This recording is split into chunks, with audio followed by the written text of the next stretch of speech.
Hey, and welcome to Tea with Lee. I hope you have your favorite blend of tea to enjoy as you listen to this episode. My guest is Jackson Howe from Clarksburg, West Virginia, who is a candidate for the West Virginia House of Delegates representing District 70. At 22, Jackson is one of the youngest candidates running for office in our state this year, and it's a privilege to talk with him about his campaign, West Virginia's future, and of course, during our Spill the Tea segment, his all-time best story. Jackson, welcome. It's a pleasure to meet you, even if we're half a state apart. I want to jump right into it and throw the floor over to you. So tell me your life story. First of all, thank you, Lee, for having me. I'm super excited to be here. This is my first podcast, and I think your first episode too. It is, yep. Yeah, congrats on that, and congrats on your campaign for Democratic Executive Committee, I believe. Yep, appreciate that. Yeah. But my name's Jackson Howe. I'm running for West Virginia House of Delegates in District 70. I was born and raised right here in Clarksburg, and it's what shaped who I am today. I didn't come into this campaign as an outsider looking in. I grew up here. I went to school here.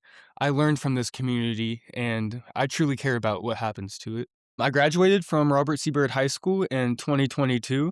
And while I was there, I had the opportunity to serve as student body president. And that experience, it meant a lot to me. It gave me my first real responsibility in listening to people, organizing around, shared concerns, and trying to make something better, especially when it wasn't easy. It taught me that leadership isn't about being the loudest voice in the room. It's about being the one willing to listen first and act with intention afterwards. One of the first moments that really pushed me towards public service, I started to realize I cared deeply about helping people around me, not just in small immediate ways, but in the broader systems that shape opportunity, education, and community. After high school, I went on to West Virginia University, where I'm now in my final year. I will be graduating this May with a degree in multidisciplinary studies with concentrations in political science and American politics and policy.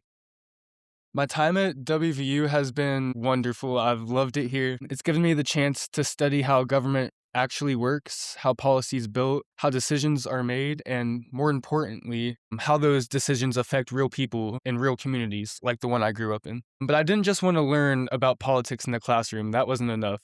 I wanted to be part of building something on campus too, and that's why I founded our chapter of the College Democrats of WVU, where I now serve as president. And through this organization, I've worked to bring students together to talk about civic responsibility, to understand how local and state government impacts their daily lives, and to get more engaged in grassroots efforts. Whether that's organizing discussions, helping students register to vote, or creating space for dialogue across different perspectives, the goal has always been the same: to help people realize their voice actually matters. And that's something I care deeply about, making civic engagement feel real and accessible and not distant or intimidating. At the same time, I've been constantly learning, not just from the classroom or through organizations, but through listening to classmates, listening to people back home, and listening to what families are dealing with across West Virginia. One thing I've heard again and again, especially from people my age, is that so many feel like they have to leave the state if they want a real future. And that's something that's always stuck with me, because I don't believe West Virginia is a place people should have to escape in order to succeed. I believe it should be a place people choose to stay and where people from outside want to come because of what we're building here. That only happens if we take the challenges seriously.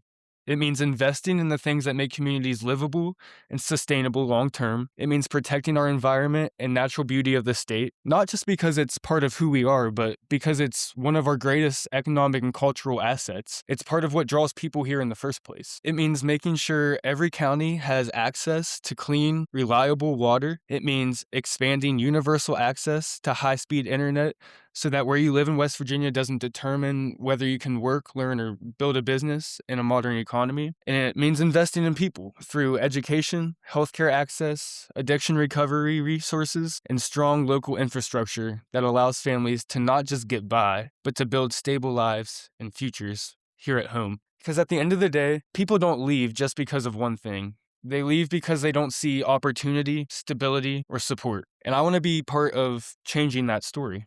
I love this state, and more than that, I believe in the people who live here. I believe in their resilience, their creativity, and their ability to build something better when given the chance. And that's why I decided to run for House of Delegates.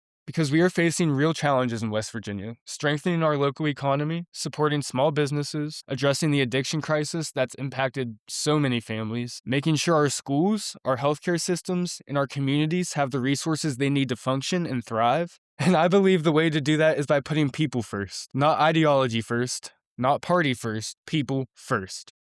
That means being thoughtful about how we allocate resources we already have. It means being willing to rethink how we approach funding and development so that it actually reaches communities in meaningful ways. It also means being open to new and innovative ideas that can bring in additional resources and long-term investment into our state. But I also know something else to be true. None of this gets solved by one person alone. The only way forward is together. And that's why I believe we need leaders who are willing to work across differences, leaders who are willing to sit down with people who don't always agree with you, not to compromise your values, but to actually find solutions and improve the lives of the people living here. I don't believe we should see people in public office as opponents in a constant fight against each other. I believe we need to look at them as people who bring different perspectives, different experiences and different ideas, but who ultimately share a responsibility to serve the communities. And especially here in West Virginia, that kind of cooperation isn't optional. It's necessary because when you strip everything else away, most people want the same things. We want good jobs, we want safe neighborhoods, we want our kids to have opportunity, and we want to believe that the future is going to be better than the present. That's not a partisan idea, it's a human one, and that's what I'm focused on. This community means everything to me. It's where I grew up, where I learned who I am, and where I want to continue to build my life and my work. I know I'm young, and I don't claim to have all the answers, but what I do have is a deep commitment to learning, to listening, and to doing the work. I believe leadership is something you grow into every day, and I'm committed to continuing to grow into that responsibility with honesty, humility, and persistence. So when I say I'm running for House of Delegates, what I really mean is I'm running because I believe in this place. I believe in our people, and I know that if we're willing to work together, we can build a future that's worth staying for. Thank you. I feel like driving the 2.5 or 3.5 hours out to you and knocking on a few doors for you. So I appreciate that and all of your energy that you're putting into this campaign. So I want Absolutely. to hop over into a special segment because this does have to be a little bit fun too. It's what I call the tea break. So today I am drinking a rose hibiscus tea. Of course, the podcast is called Tea with Lee, so we have to talk about tea. And I absolutely love hibiscus added to teas, although it makes it sour. So, Jax, I'm going to put you on the spot. What is your beverage of choice to enjoy during the podcast? And more importantly, are you a tea drinker? My beverage of choice is my favorite drink, Diet Coke. I don't love tea. I like sweet iced tea, but that's about it. So I've quickly learned that I'm an outcast in West Virginia because I cannot stand sweet tea. And I was at the Berkeley County Democrats dinner a couple weeks ago and literally was chasing down the waitress for the one pitcher of unsweet tea for the entire ballroom. And I was the only person chasing her. So somehow I've lost my West Virginia card because everywhere I go, people recoil when I say unsweet tea. And the vice chair of our Democrats committee over here is a huge Diet Coke fan. So you have much in Yeah. common with her. So I want to ask you just a couple of questions, some of which based upon what you've already said, but then also expanding a little bit. And no pressure, but I think that these will be interesting to our listeners. And the first one I want to talk about, I think, is kind of unique. And I don't know that this is happening with anyone else in West Virginia right now. You are actually potentially running against a family member. You Yeah. get through your primary, and if your family member gets through his primary, yet, of course, you will both be running under opposite parties. So just tell me a little bit about that. Yeah, it was kind of a surprise for me. I found out he was running after I had already filed. I don't know, it's definitely interesting, kind of crazy, but we haven't really had much, campaigning with each other yet. Like you said, we still have to get through our primaries, but I don't know. Yeah, it's definitely interesting. Is this a situation where, like, if you win at Thanksgiving, you're going to be Harry Potter under the steps in the closet? Or if you lose, are you going to be like, oh, crazy uncle? Like, is it impacting the family dynamic at all? No, I don't think so. I think we're pretty supportive of each other, no matter what happens. You still have to keep those relationships. That's important for not only, the family, but for community as well. Absolutely. I think we need more of that in politics. I mean, even if we aren't, sharing the stage with a candidate who happens to be a friend or a relative, but just some sort of general civility back into politics. I think, Absolutely. though it's perpetrated that we don't need that by some people in very high positions, I still think that a majority of America would welcome that. So perhaps you and your uncle can be a model for that, and it will expand out into other parts of the state, and then hopefully from there. Yeah. So when you talk with voters, you're out canvassing or you're at an event, and regardless of their age, like what has the response been? I mean, is it sort of across the board positive, or have you noticed that it's different by someone's age, whether they're 70 or 90? Yeah, honestly, it's been really positive. Sometimes at first people are curious. They'll ask questions about experience or how old I am. But once we actually start talking about issues, that kind of falls away pretty quickly. What I found is most people aren't looking for someone who has all the answers already, but you're looking for someone who listens and who's willing to learn and who actually understands what's going on in their day-to-day lives. And I think a lot of people are genuinely ready and excited for a younger generation to step up and get involved. And not as a replacement for anyone, but, as an addition to the conversation. It's honestly been more engaging than anything else. Have you found that younger voters seem to be more interested in supporting your campaign, whether it's, going to an event you're hosting or door knocking for you? Have you felt like that's different than it might be for a candidate who's say 50?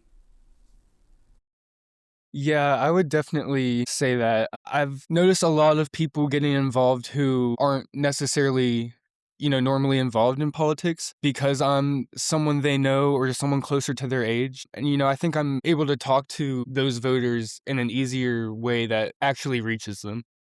That's great. And as someone who has organized, managed campaigns, organized volunteers, been out there, one of the things that has traditionally been difficult in West Virginia is getting younger people sort of on board to support candidates. I know that there's some differences. You referenced sort of people maybe who are your age and but having gone to school in your area. Was talking with Stephanie Tamana, who's running for Congress the other day, and she certainly run into former students who have wanted to support her. My mom ran for county commission many years ago. She was also a public school teacher, and she actually had former students who sort of came up to her and were like, "Oh, I've got to support you. I'm so excited you're running." So I think that there's definitely that community connection, but it seems like school is sort of a unifying factor, whether you went to school with someone or you played on someone's team that they coached. So I think maybe as Democrats, we need to look at that a little bit more. Right. Yeah, I agree. So you sort of touched upon this, but what first drew you to be interested in politics? Did you like go to a rally or see someone talk on television or read a book? Like, what was it that drew you in? Yeah, so I mean, honestly, looking back on my life, there's kind of been like, I don't know, I feel like there's been like multiple major events that have led me to politics. The first thing I can remember is I think I was like 5 years old, and Bill Clinton actually came and spoke at my grandma's house he spoke to Clarksburg on behalf of Hillary for her campaign. But it was from my grandma's house, and that was, like, kind of a crazy experience, and it was really cool, but that was, like, my first time, I guess, learning what a president was, I guess, but, since then, my dad was always involved in politics. He was our city manager, I believe the longest city manager in Clarksburg, and then, getting involved with things like, youth in government, which I really enjoyed in 8th grade. We went down to the Capitol for, I don't know, maybe 3 or 4 days, but we did, like, mock trials, we went to the legislature, we met people, it was a really good time, and we were actually down there during the teacher strike, which I think I have been through 3 teacher strikes, so that was also another factor that, led to me wanting to speak out and make things better for, not only myself, but and not only for things that I can relate to, but for the betterment of everybody. And also like mayor's youth council, and then I've always been involved in student council. And then I was student body president my senior year. And then when I got to college, it just felt right to study politics. And then I started the College Democrats here, and yeah, here we are. That's great. I remember, although I was not five, when Hillary Clinton was running for president and she came to Shepherd University, and that was a big thing for us, and here in the Eastern Panhandle, and it's interesting when you look back in history when we were a reliably blue state, how often Democrats visited. And everyone talks about John Kennedy coming and then, Robert Kennedy doing his tour of Appalachia and being here. But other people like Hubert Humphrey, when Jimmy Carter ran. So for perhaps you and I who really enjoy this, it's kind of sad that we're no longer sort of ground zero for um, getting visits from presidential candidates, because Yeah.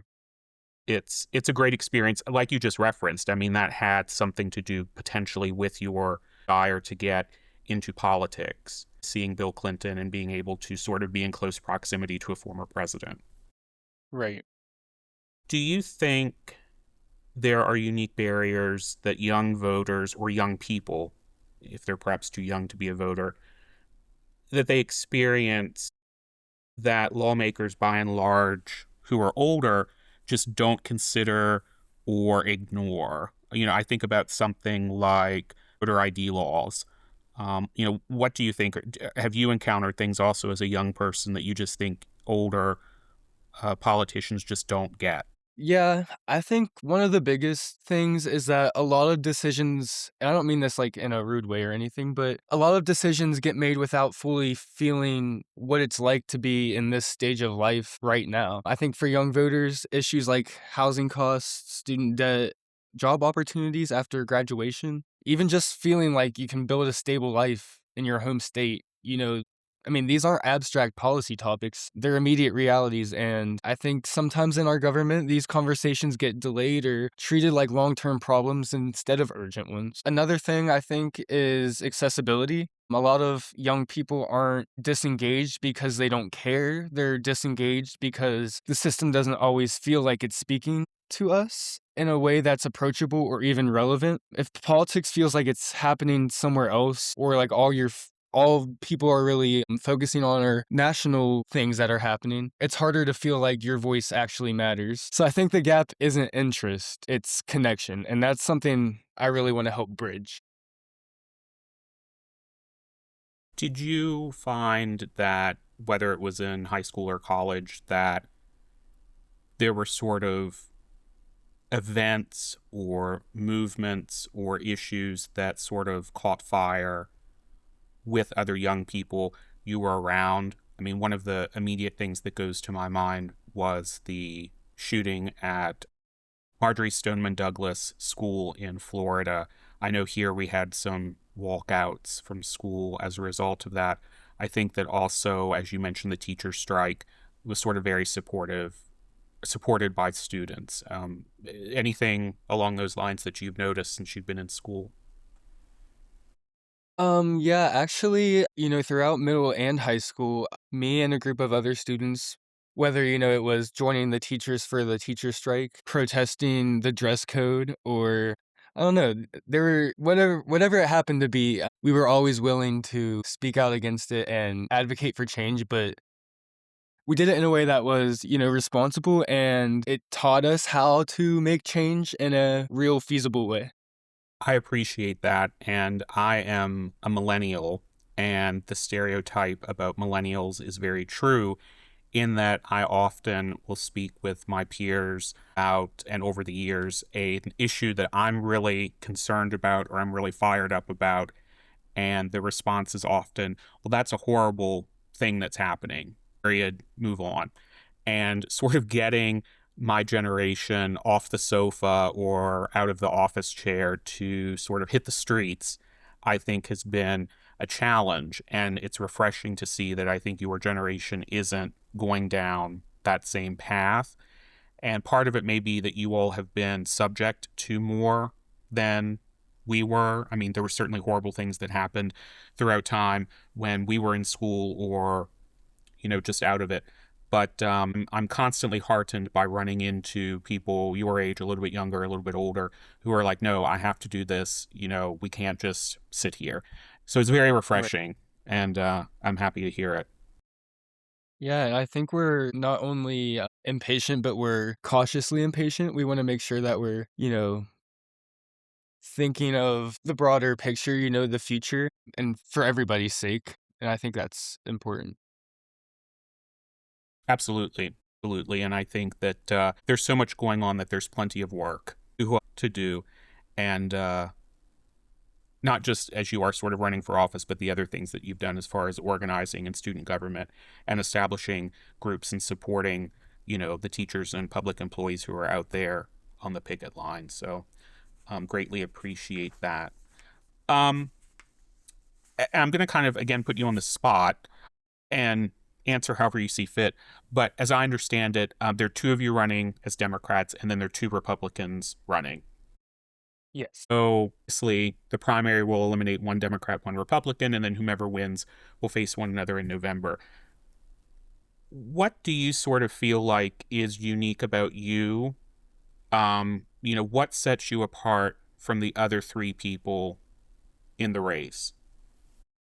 Yeah, so other than my age and, wanting to keep young people here as one of my main goals, and, by to do that, we have to make the state as appealing as possible. But I'd say one of the biggest things is that I'm still very close to the world most people in my generation and in my district are living in right now, but I'm also deeply engaged in the policy side of it. So I'm not approaching this, from a distance. I'm living through the same challenges a lot of these people are, whether that's affordability, career uncertainty, or just trying to figure out what building a future in West Virginia looks like. At the same time, I've spent the last few years studying politics and actually organizing people through the College Democrats. So I've seen how ideas move from conversation into action. And I think that combination, being grounded in real lived experience, while also understanding how to organize and work within the systems, is something I bring to the table. That's great.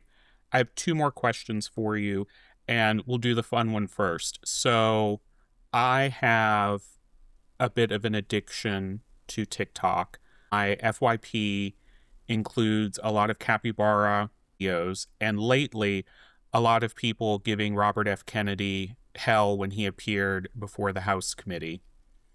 It changes from time to time, but right now that's what I'm seeing a lot of, and a lot of Golden Girls clips. So I don't quite know how that. What a range. I'm sorry. What a range of topics. Absolutely. And, it changes all the time, which is amazing. Some days I'll have the like 1970s commercials or disgusting looking TV dinners. Or, the next day it might be some like couple throwing, I don't know, water and flour on one another as they come in. I don't quite know how that one Yeah. comes in. But please tell me, how did you, I'm assuming organically, get 35,000 TikTok followers? Yeah, so and during high school I used to post a lot of TikToks, but I had a few viral TikToks which were this sounds so stupid, but one of them was a video of me like making buffalo ranch french fries from McDonald's, and I literally just poured buffalo and ranch sauce in the fries and shook it up. And that got like 6 million views or something. And then I made some Gatorade videos where there were like these certain like Gatorade reusable bottles that you would like push the flavoring into. And those videos would get like millions and millions of views as well. And it was just because it was crazy because they were just stupid videos, but they always did well. And I also used to post a lot of singing videos, and a few of those have done pretty well too. But now I've taken everything off except for my political TikToks, or my campaign TikToks, I should say. Well, I'm not sure if I'll be able to do any of those things you just referenced. But I don't know that I've ever had Gatorade in my life, which I guess we'll add that to What? the list of things that makes me very strange. I've also never seen any Star Wars film. Oh, you know what? I actually just watched them all. Well, I've watched them when I was little, but I didn't really remember them. So I actually just rewatched them, I guess. a few weeks ago, and they were good. I just I have existential dread about space because I don't understand it. And as I'm Go ahead. Have you ever seen Interstellar? Sorry, that's my favorite movie. I haven't, It's so assuming it good. involves space. Yes. So I don't like. I think that the only space video I've or film I've probably ever watched is when in the Avengers, Thor is like floating around and winds up on the windshield of Rocket Raccoon's Yeah. space capsule, whatever we want to call it, and that gave me palpitations. So, as I'm just, I don't know that this is going to help your political career because you don't need my help, but this is like tanking my political career because people are going to think that I'm just so unbelievably bizarre that I like either belong in a glass case so people can go by and give $5 just to look at me, or, I'm just going to have like a nervous breakdown on the street if someone starts talking about space. But all of that well noted about TikTok, and I don't hide the fact that I waste too much of my life looking at capybara or kitten or dog videos, or basically seeing an entire film that I've never seen just because clips, and then I have to find the next clip to see what happens. Yeah. I've never seen Grey's Anatomy, but I feel like I know it intimately now because somehow that wound up in the algorithm too. I Anyway, watched that. I binged all that during COVID. Grey's Anatomy. what did I watch during? I watched this. Well, it's not weird, but this British show called Benidorm, which is about this like really uh, not great resort in Spain where all of these British people come visit, and like every episode is just like there's a year in between it, so it's just another summer, another summer. I think I watched the entire thing. It was hilarious, and it didn't involve space. Oh, um, that was a high point. But we've really digressed. But that it's just like TikTok. I mean, that's exactly what this is. We're like this is our FYP page. It's space and Benidorm, the British show. The last question I want to ask you, and I think that it's a little bit impertinent, but I'll ask: if you do not get through the primary, what what's next? Do you think you'll try again? Do you want to stay involved? Do you want to what? Just discuss what goes on after that.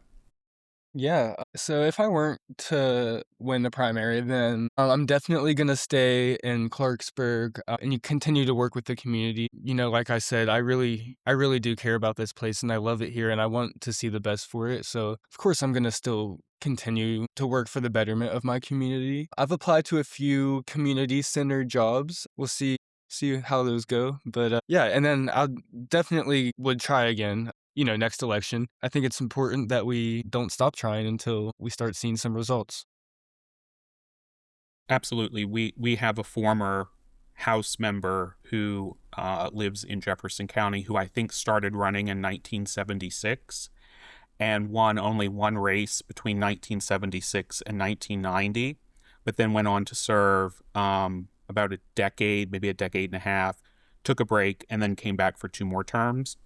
So, you've got 60 years ahead of you if this one doesn't work out to keep trying.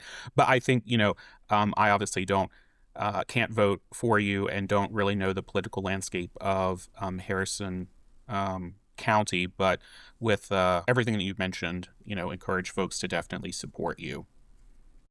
Yeah, I'm pretty sure that we have more registered Democrats than Republicans and even more independents registered. So really we just need to get out and vote and realize that our vote has power. So I know I said there were only two questions. I'm going to throw in one last one. And I think that this is particularly helpful maybe for folks who live, and let's be honest, probably the only people who are going to listen to this are in the Eastern Panhandle or people you share it with, not because of you, but again, because of me. But for those people who don't know anything about Harrison County or Clarksburg, just tell us a little bit about District 70. Yeah, so it's actually a pretty small district, but they're based on they're based on population. So we still have around the same number of people, but it's a smaller district, not as much land. But we got downtown Clarksburg, a little bit over into Nutter Fort, if you know where I'm talking about. I don't know. Actually, maybe I'm being too specific. I don't know. No, good. Okay, but I don't know. It's basically just Clarksburg and then a little bit of surrounding area into Harrison County. But, we have a lot of businesses and we have so much potential for small businesses, startups. We have a lot of ways we can help our local economy. And we have a lot of great people, probably the best people I've ever met. Maybe I'm a little biased, but yeah, I mean, it's really great there. And right now it's a little rough because the roads are getting redone, but that's a good thing because we needed them redone. So yeah, I don't know. Well, and I always sort of feel like, and I guess it depends upon who I'm talking with. We'll mention Stephanie Tamana again, Marion County. If I'm talking with her, I might say, oh, you're in the middle of the state. You can get, everywhere you need to much more expeditiously than, those of us on the side. But it sounds like you share that ability as well, that, you can get to Wheeling without it being exhausting. You can get to Charleston. You can get to Parkersburg. So you're sort of like in the center of the action, and perhaps they should move the capital to Clarksburg, because then whenever we all have to go to the capital, it'll be a little bit closer. Absolutely, I would agree. I do think was Clarksburg a contender for the Capitol at one point? You're embarrassing me because I should know the answer to that, and I won't. I know that Wheeling was Maybe I made was that at the up, but Wheeling conventions. I think that's true. You probably didn't make it up. So I and this I'll claim this is why I'm ignorant to this. So I only went to school in West Virginia for part of my like K through 12 education, and then the other part I went to a parochial school in Maryland. So like the stuff I learned about Maryland pushed some stuff about West Virginia out of my head, and I've just never restored it. So that's my story. I'm going to Never stick too to it. late. Um, it's like the Simpsons episode, and hopefully this isn't a copyright infringement, but when Homer Simpson claims that he forgot how to drive because he took a home winemaking course. And of course, Marge had to point out that it was, in fact, because he was intoxicated, that he couldn't remember to drive. Yeah. So, I want. Going back Oh, to what you said about sorry. no, go ahead. Going back to what you said about, being, like, kinda in the center of everything, we also have a great airport in Clarksburg. The Clarksburg Airport, it's in Bridgeport, but they just got a new terminal that should be done sometime this year, I think it's when it's getting done, I'm not sure, but, they have affordable flights to all over the place, and I think that's a really good opportunity for our state as well.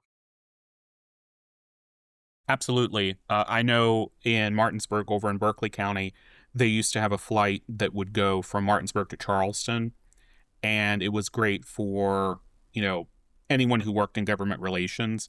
I don't think that occurs anymore because I, for one, I've very slowly on the interstate because in West Virginia, because I feel like irrationally I'm going to be blown over the side of the mountain by something. So I get a little stressed. So I'm like, how else can I get to Charleston other than drive? And I thought, well, there has to be a train. There is a train, but I would have to go from Baltimore, from my house to Baltimore, then to Richmond, Virginia, and then over to Charleston. So it takes like 15 hours. So that wasn't I'd particularly say that's attractive. a rational fear, being blown over the side.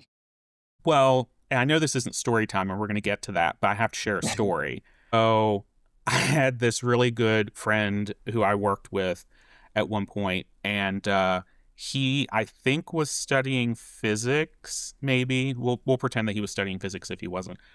But we drove from Shepherdstown out to Lewis County to Weston to see the Trans-Allegheny Lunatic Asylum. Oh, yeah. And several times on the trip, he would like slow down when a tractor trailer appeared. I was sort of like, well, what's going on? And he said, I have this idea that I'm going to be sucked under the car, or sucked under the tractor trailer.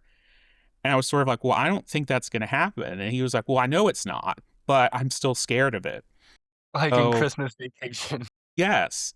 And so that's what I was thinking about, that exact scene, although we weren't in like a wood paneled station wagon, being like, because he had this like kind of small car. I don't know what it was, but I mean, it wasn't tiny, but it wasn't like a Suburban or a Escalade or something. So I was just thought about that over and over. So I'm wondering if that's where this like deep seated fear comes from, that I'm like driving, from Cumberland to town, and there's like a sheer drop off, and I see it, and I'm just like, oh well, of course I'm going to go over the side. Um, I pray that doesn't happen to anyone, but Yeah.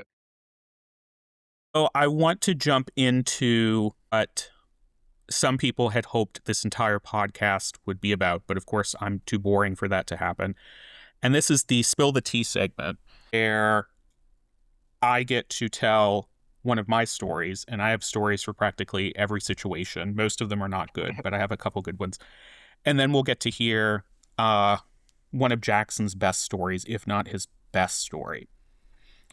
So when I named the podcast Tea with Lee, one of the first questions I received was, will the podcast be about the tea we drink or the tea we spill? Gossip. And shout out to Rachel Fetty Anderson, who's running for U.S. Senate. She was the one who posed that Yes, love her. question. So that made me feel good that a U.S. Senate candidate had the wherewithal to see that and think, I should ask this question because this might actually be interesting. So I realized that quite quickly I have a really good story for this episode, and that involves my late great friend, who sadly passed away a few years ago. Sorry to hear that. She was a treasure, and there will be many stories that involve Krista on this podcast as it hopefully continues for months and months, if not years. So it was early fall, and I had released a book I had written about elections in Jefferson County, and I aptly titled it Stories from the Ballot Box, History and Reflections from Jefferson County. Boring, I know. I was scheduled to launch the book at the Byrd Center in Shepherdstown, and Krista helped me make a list of all the people who I wished to invite and who I wanted to share details with about the event. Because I can be very obnoxious and slightly neurotic, I encouraged Krista to mark off all the people on the list who attended the event or who reached out by text or email or Facebook and said, hey, where do I get a copy of the book? Or I knew that they happened to go into a local independent bookstore and buy it. I wanted to mark these people off because I wanted to see how good at marketing I was. So the exercise quickly translated into keeping a running list of all of these people who purchased the book, all of the people who promised to buy it. And Krista offered in jest that perhaps she should be my marketing director, and she planned one simple campaign. One she encountered, she would tell, and these were especially mutual friends, quote, well, you know how Lee is, at which point she would roll her eyes and sigh. Just buy the book to shut him up. It's not like you actually have to read the damn thing. Just put it on the shelf so it can collect dust, and that ought to keep him happy and quiet. End quote. Unfortunately, this tactic didn't quite translate into a New York Times best-selling spot for the book, at which point she then chastised me for the title of the book. And I'll admit it's a little long and pretentious. But she said if I had simply opted for Secrets and Scandals from the Ballot Box, I would have a huge spike in sales. But she also admitted it would probably come with death threats and bricks through my window and dead fish on my front porch. So that's my story for this week, and hopefully next week's is even better. So Jackson, I'm turning to you. What is your best story? What do you have for us? So I want to talk about, well, first of all, a lot of my stories, translate to different reasons I'm running and things I want to do when elected. But I was in third grade, so this was 2012, 2013, I think. No, 2013. And this is a very special story to me because it brought me someone who I love very much and who has changed my perspective on a lot of different things. In third grade, we were in a situation where we were fostering a little girl. She was 3 days old when we got her, and eventually we wanted to adopt her. And going through the process of adoption, I mean, it was challenging. It took us 3 or 4 years to finally adopt her. And that it showed me, although I was very young then, growing up, I've come to understand that it's shown me some of the faults in our system. We have a ton of kids who are not being fully served because of underpaid and overworked public employees. Our CPS workers have large caseloads, and as a result, we have a large amount of kids who are in bad situations because we don't have anywhere to place them. I mean, this system is broken and we need to fix it. And I'm not claiming to be an expert because of my experience, but I do have an experience, and I'm willing to work with the experts to help the people that need it. And right now, we have so many foster kids who desperately need our help. So one thing that you said that really stuck out to me. Well, I mean, the whole thing stuck out to me, but one thing in particular, you said that you have an experience. And I think too often, particularly Democrats, maybe Republicans do it too, or I should say maybe people to the left, the center and the left, I think that we tend to value the experiences that we have. And I think that that gets us into trouble. I'll encounter someone who is a voter who would be an amazing school board candidate. In fact, there was one I was talking to last fall trying to get this person to run. And the response was, well, I don't have any training in education. And my response sort of was, well, but you've had children who went through the system. You've run a successful business. Those are all things that are important to the school board. But in their mind, they needed to have, a master's degree in teaching or a PhD in educational leadership. But they have these experiences that so often people who are in elective office don't have. I Hmm. love what you just said about that. Do we want someone in office who may have a PhD from Yale but has no experience what it's like to live in a county where you can't drink the water that comes out of your tap or you can't take a Exactly. shower? Right. And I think we undervalue ourselves as center left people. And I don't think we used to do that because I think, the Democratic Party was so much about workers, the unions. And these were people who worked very hard and they had all of these experiences they may not have learned, at Georgetown, yet they still learned them and they were able to uh, write laws, pass laws, interpret them to legislation to keep us afloat as a state. So I'm rambling, but I really, really like that part where you said it is an experience. You have an experience and how that influences how you feel about things. Yeah. So I also have to say that that was a very poignant story, and mine was kind of ridiculous and self serving. So you set the bar very high, and I came in way under it. No. So the time is coming when we have to begin to wrap things up. As they used to say at school, at least for me, you need to meditate on wrapping things up because we weren't quite there. But I want to offer you the floor once again to issue a call to action. Anyone who's listening to this or anyone who listens to it and then tells someone about it, what can people do to help you in your race for the West Virginia House of Delegates? Yeah, I'd say just local elections like this in District 70 have a lot of direct impact on your everyday life, your schools, roads, jobs, community funding. And these races are often decided by, just a few votes, which means your voice carries a lot of real weight. And if you want change in your community, it doesn't start in Washington or with national politics. It starts right here at home with local leaders who shape the decisions that affect you most. So don't sit this one out. Learn the candidates, understand what's at stake, and make a plan to vote. Bring a friend, talk to your neighbors, and show up on Election Day, which is May 12th. Because in local elections like this, your vote isn't just important, it can actually be the one that decides the outcome. So this is where people whose campaigns I have worked on, they know this is where I shine. And I'm going to say it. Do you have an Act Blue? Yes, I do. What can people do with the Act Blue?